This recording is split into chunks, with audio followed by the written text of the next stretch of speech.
Hey, before you watch this whole video, you should know that you're able to slow it down if it's going too fast. All you have to do is click the gear icon and select playback speed. Any of these options above normal will slow it down. Hi, I'm Becky. Welcome to the Direct Message Video Tutorials. In today's episode, we're going to be showing you how to set up a Zoom account and how to use Zoom for Windows PC.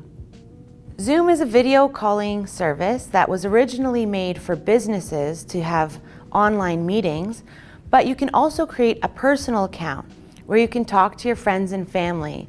It comes in handy, especially during times of lockdown during the COVID-19 pandemic. Maybe you've already used it for the holidays that just passed, but just in case you haven't, we're going to walk you through how to set it up and how to use it. If you already have an email address or a social media account like Facebook, then setup for Zoom is really easy. If you haven't set up an email address yet, then you can go back to see a previous episode where we explain how to set up an email account for all the major devices. First, we want to go to the Zoom website. In order to do that, you need to open your internet browser of choice. Most of you on Windows will need to use Microsoft Edge. The icon for it looks like this. And if you can't find it on your desktop, you can always search it in the bottom left search bar on the toolbar. However you find it, double-click it with your mouse or your trackpad to open it. Maybe you downloaded a different internet browser. That will work too. They're all relatively the same. They just look slightly different visually. Today I'm going to use Google Chrome internet browser. No matter which internet browser you use, there will be a search bar located in the top where you can type in the web address. Type in zoom.us and then hit enter. And now we're on the Zoom website. In the top right-hand corner of the window, you'll notice an orange sign up button. It says sign up, it's free, and you can click on it when you're ready. It asks you for your date of birth. Once you're done filling it out, click continue. It will then take you to this page where it asks you for your email address. After you're done filling out your email address, click the blue button below that says sign up. Some of you might already have a Facebook account, so that means signing up for Zoom would be even simpler for you. But don't worry, it's not necessary, because if you don't have a Facebook account, we're going to go over that in a future episode. And you can just sign up for Zoom using an email account. Once you put in your email address and click sign up, it brings you to this page that says it sent you an email to verify your account. So now we need to access our email account. We can do this by closing this window and reopening up our internet web browser. There's an X located in the top right-hand corner of the window. Click that to close the web browser. Then you can reopen the web browser again by double-clicking on the icon. An even faster way to do this would be to open up a new tab. On every single internet web browser, there's a way to open up multiple tabs, and this is by clicking the plus sign at the top of the web page. The plus sign might be located near the left or near the right, but it's usually right at the top. This is really great for multitasking. Now I'm going to access my email by putting in gmail.com in the web browser search bar. Welcome back to your email account. We'll see here that there's a new email.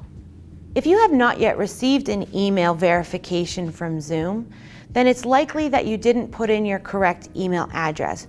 Go back to the Zoom website and make sure you type in your email address correctly. Also remember that if we don't see an email that we're expecting in our inbox, there might be a chance that it went to our spam box, so we can check for the Zoom email there. I'm going to quickly show you how to do that. First, click More in order to see your spam box, and then once you see it, click on it to open it. As you can see, my spam box is empty, but maybe the Zoom email is there for you. My Zoom email is in my main inbox. I'm going to click on it now to show you what to do next. After I click on it, it opens up the email. First, we want to verify that the sender is Zoom. It says, no reply at zoom.us. Zoom.us is the trusted website, and therefore we know that this email is safe, and we can click the link it gives us. You'll see in the email that there's a big orange button that says Activate Your Account. This is the link that we click to activate our account.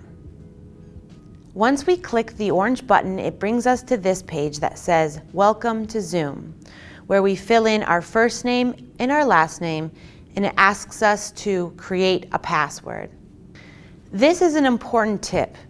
Do not use the same password that you used for your email account, because if someone can get into your account with your passwords and your passwords are all the same for every account that you sign up for, then you'll be hacked across the board. I recommend only changing your passwords slightly so that they're easier to remember. But in case you do forget, I also recommend writing them down in a notebook that you keep in a secure place. When you're brought to the next page, it asks you to fill out some of your friends' email addresses to invite them to Zoom. Although you can, this step is not necessary. What is necessary is to prove that you're not a robot. They do this by testing you and asking you to identify different pictures. To begin the robot test, click on the white circle that says, I am not a robot. This test is not always easy. Here you can see it asks us to select all images of a bus.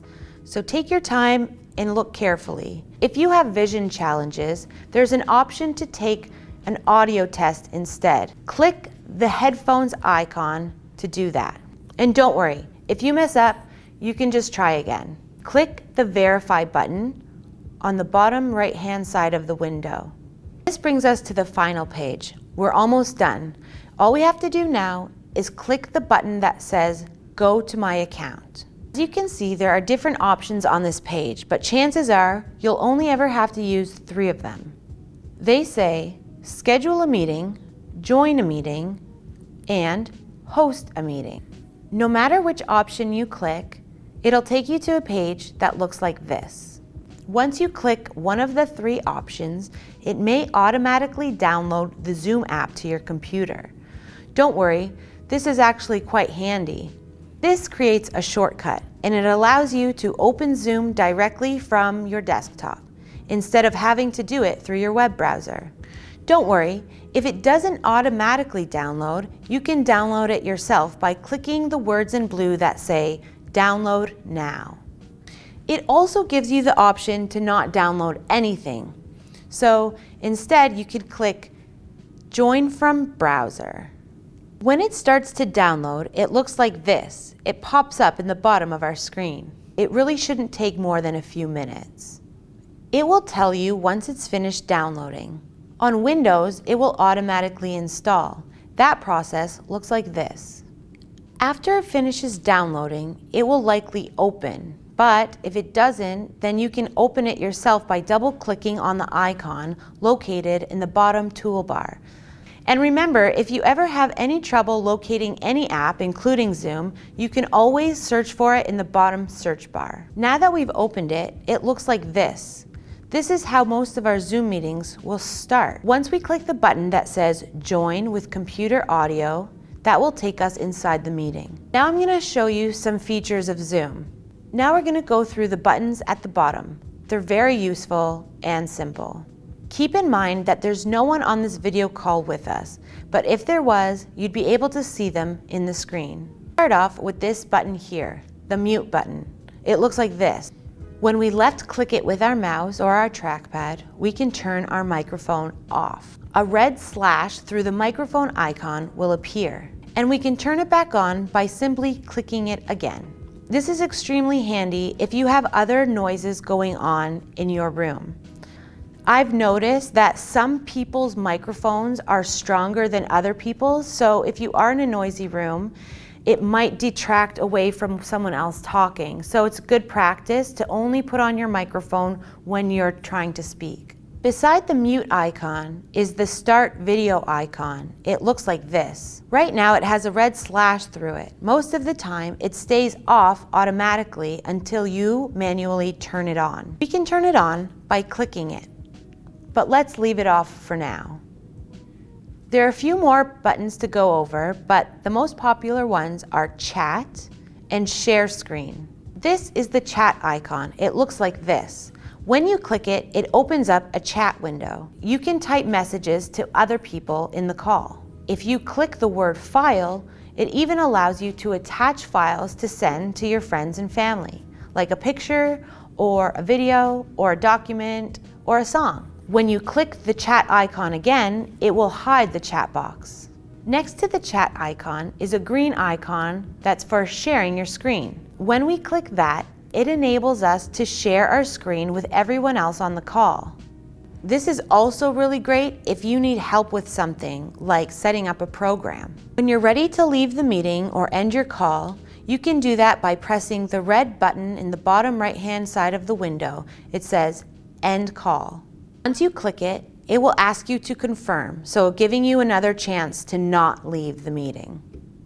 In our case, because we made this meeting, if we click this button, it will end the meeting for everyone. You can join a meeting without signing in by inputting the meeting code and the password that a family member or friend gives you. All you have to do is click Join a Meeting in blue. Then type in the meeting ID and the password if there is one, and click Join.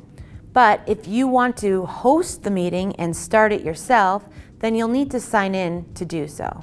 Click Sign In, enter your email account and your Zoom password, and then create a meeting.